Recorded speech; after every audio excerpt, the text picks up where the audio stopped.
Señoras y señores,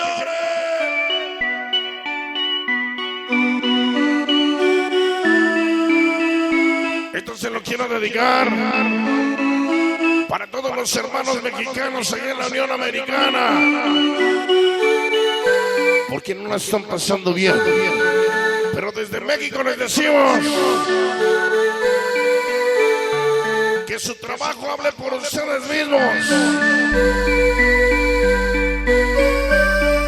Esperamos que esto pase y que pase rápido. Ahora,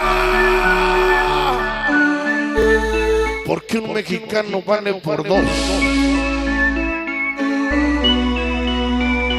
¡Suéltala, papá! En sueños caminaba yo. Que llore, Entre la que llore, y las que llore, que llore, que llore.